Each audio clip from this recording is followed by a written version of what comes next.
Benoît de Blancpré, bonjour. Vous êtes directeur national de l'aide à l'Église en détresse. Le temps de l'Avent vient de débuter, Noël s'annonce et nous sommes dans la joie de l'attente. Oui, exactement. Et l'Avent nous parle de douceur et d'espérance. Mais bien malheureusement, beaucoup de chrétiens dans le monde n'ont pas la chance de pouvoir goûter à cette paix. Ils sont persécutés ou opprimés, ou dans le dénuement, ou encore en proie à des conflits qu'ils subissent et qui les dépassent.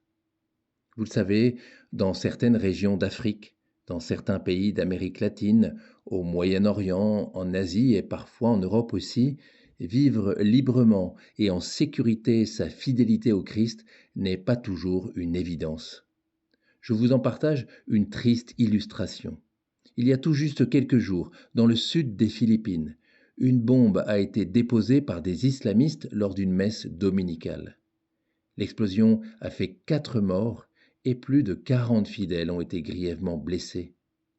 La liberté religieuse est un bien précieux, malheureusement trop souvent bafoué. Et comment pouvons-nous vivre paisiblement et joyeusement le temps de l'Avent alors que tant d'autres souffrent? Eh bien, je crois d'abord que l'attention que nous portons aux chrétiens en détresse, en écoutant par exemple ces quelques minutes de notre chronique, est une façon concrète de ne pas tomber dans l'indifférence.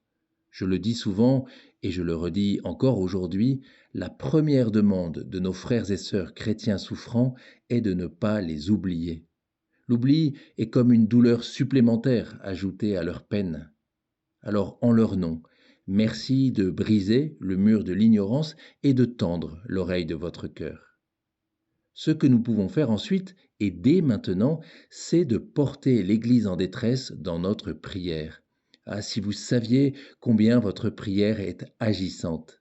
Elle apporte vraiment beaucoup de réconfort et de soutien et permet aux chrétiens en détresse de traverser leurs épreuves avec un grand courage et une foi renforcée.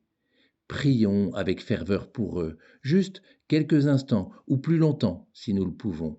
Chaque prière nous unit étroitement avec les chrétiens dans le monde et soutient leur espérance. Et la période de Noël est aussi associée bien évidemment au temps des cadeaux. Oui, bien sûr, et avec l'AED, nous voulons vous permettre d'offrir des cadeaux aux chrétiens en détresse et tout spécialement à nos frères de Terre Sainte, de Syrie, du Liban et d'Irak. Savez-vous que par votre charité, chers auditeurs, vous pouvez financer des bourses d'études pour des élèves chrétiens libanais, offrir des manteaux chauds pour des enfants de Syrie, aider des familles irakiennes à payer leur électricité, ou encore contribuer au fonds d'urgence que nous avons mis en place pour apporter une aide vitale à des familles chrétiennes en Terre Sainte. Chers amis, par votre attention, vos prières et par votre charité, vous permettez aux chrétiens dans le monde de vivre la douceur de Noël malgré les souffrances endurées. Monseigneur Paul Tabé, évêque d'Al-Qosh en Irak, vous transmet ce message. La présence de l'Église dans notre diocèse est un signe d'encouragement pour tous les habitants. Nous, chrétiens d'Irak, avons une blessure profonde. Cette blessure doit être guérie par la foi et vous êtes le signe de cette foi. Alors, chers auditeurs, au nom de l'AED et des chrétiens en détresse, merci de nous aider à faire briller la lumière de Noël sur les 5 continents.